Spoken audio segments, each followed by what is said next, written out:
राधे राधे। जब जिंदगी में हर दरवाजा बंद दिखे, समझ लेना भगवान आपको अपने सबसे पास बुला रहे हैं। बुरा समय सजा नहीं होता, ये वो पल है जब आपकी सच्ची पुकार सीधे ईश्वर तक पहुंचती है। अगर इस समय आपका दिल टूटा हुआ है, अगर सब साथ छोड़ते हुए लग रहे हैं, अगर आपको लग रहा है कि भगवान भी आपकी नहीं सुन रहे, तो आज की ये बात आपके लिए संकेत है, इत्तेफाक नहीं। क्योंकि बुरा समय सजा नहीं होता। ये वो पल होता है जब भगवान आपको अपने सबसे करीब बुला रहे होते हैं। लेकिन सच ये है, ज्यादातर लोग बुरे समय में भगवान से दूर हो जाते हैं, जबकि इसी समय उन्हें सबसे ज्यादा पास होना चाहिए। आज मैं आपको बताने वाला हूं बुरे समय में भगवान को ऐसे याद करने की विधि, जिससे आपका डर शांति में, घबराहट विश्वास में और दर्द ताकत में बदलने लगेगा। ये सिर्फ ज्ञान नहीं है, ये वो तरीका है जो संतों ने अपनाया, जिसने टूटे लोगों को अंदर से अटूट बना दिया। वीडियो को अंत तक जरूर देखिएगा, क्योंकि आखिर में मैं वो एक गुप्त बात बताऊंगा जो आपकी प्रार्थना को सीधे भगवान तक पहुंचा सकती है। शायद ये वीडियो आपके जीवन के बुरे समय का टर्निंग पॉइंट बन जाए। राधे राधे। चलिए शुरू करते हैं। आप देख रहे हैं आध्यात्मिक भक्ति रहस्य चैनल। कभी ऐसा लगता है कि जिंदगी अचानक भारी हो गई है, दिल परेशान है, दिमाग थका हुआ है, और ऊपर से ये सवाल, भगवान मेरी सुन क्यों नहीं रहे। अगर आप इस दौर से गुजर रहे हैं, तो यकीन मानिए ये वीडियो आपके लिए ही है।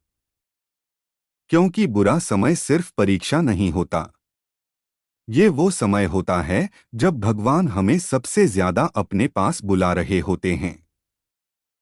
आज हम जानेंगे बुरे समय में भगवान को कैसे याद करें, कौन सी सही विधि, कौन से नियम, और वो कौन सा आसान तरीका है जिससे मन को शांति, दिल को सहारा और जीवन को फिर से दिशा मिलती है।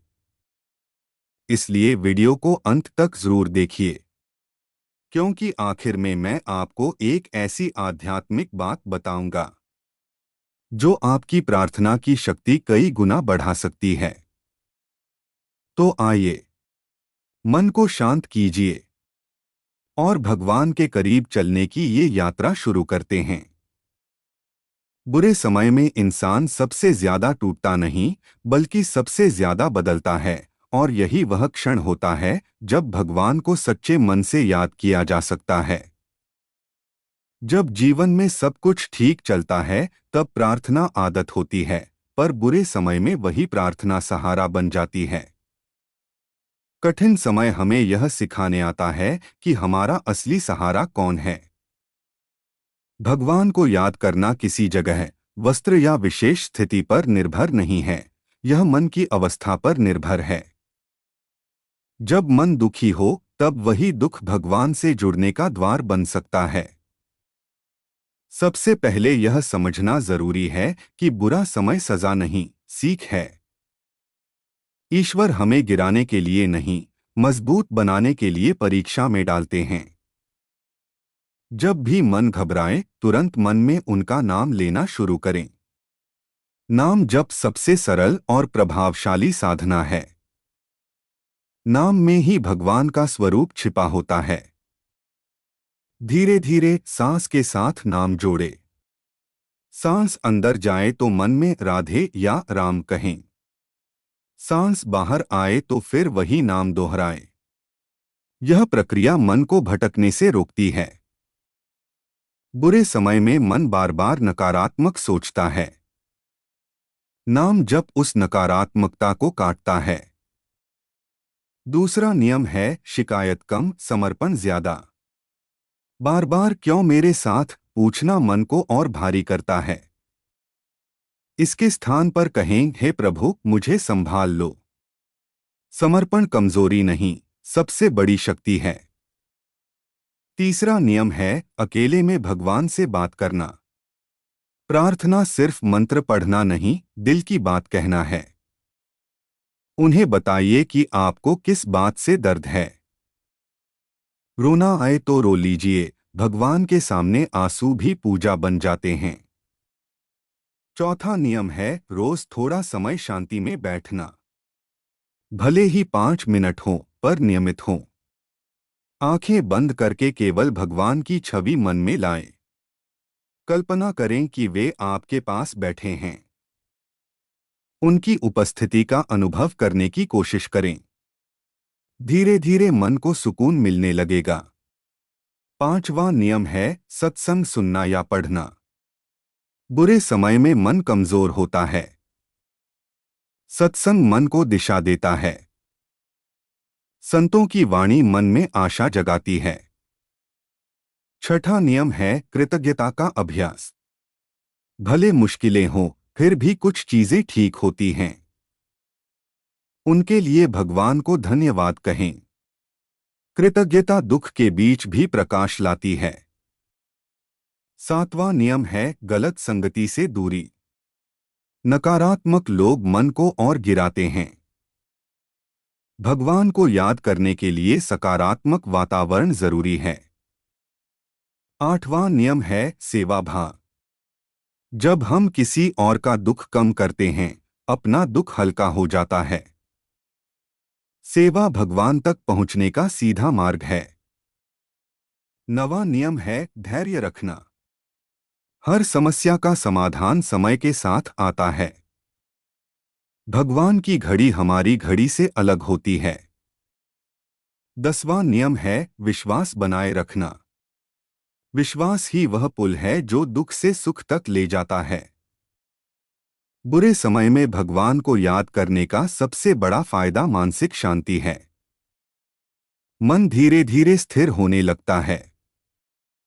घबराहट कम होने लगती है। नींद बेहतर होने लगती है। मन में आशा लौटती है। दूसरा फायदा है अंदर से शक्ति मिलना। समस्या वही रहती है, पर हम मजबूत हो जाते हैं। तीसरा फायदा है सही निर्णय लेने की क्षमता। शांत मन सही रास्ता चुनता है। चौथा फायदा है डर कम होना। जब लगे भगवान साथ हैं, तो अकेलापन खत्म हो जाता है। पांचवा फायदा है कर्म शुद्ध होने लगते हैं।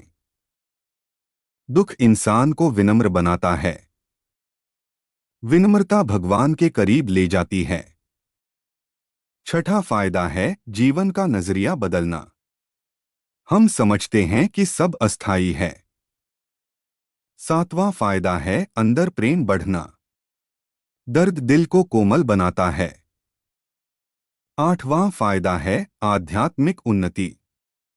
बुरा समय आत्मा को जागृत करता है। भगवान को याद करना किसी दिखावे के लिए नहीं होना चाहिए। यह दिल से होना चाहिए। यदि मन भटके तो खुद को दोष न दें। फिर से नाम जप शुरू कर दें। नियमितता पूर्णता से ज्यादा जरूरी है। थोड़ा थोड़ा करके मन बदलता है। जैसे अंधेरा एकदम नहीं जाता, वैसे दुख भी धीरे धीरे जाता है। पर भगवान की याद दीपक की तरह काम करती है। दीपक छोटा हो फिर भी अंधेरे को चुनौती देता है। आपका छोटा सा जप भी असर करता है। हर बार जब आप नाम लेते हैं, मन पर एक परत शांति की चढ़ती है। धीरे धीरे दर्द हल्का महसूस होने लगता है। समस्या खत्म हो या न हो, पर सहने की ताकत आ जाती है। यही असली चमत्कार है। भगवान को याद करना भागना नहीं, सामना करना सिखाता है। वे समस्या हटाने से पहले हमें मजबूत बनाते हैं। बुरे समय में की गई प्रार्थना सबसे जल्दी सुनी जाती है, क्योंकि वह दिल की गहराई से निकलती है। कभी यह मत सोचिए कि भगवान दूर हैं। दुख के समय वे सबसे पास होते हैं। बस हमारा मन डर के कारण महसूस नहीं कर पाता। नाम जप उस दूरी को मिटाता है। प्रार्थना मन और भगवान के बीच पुल है। विश्वास उस पुल को मजबूत करता है। समर्पण उस पर चलने की हिम्मत देता है। और धैर्य हमें मंजिल तक पहुंचाता है।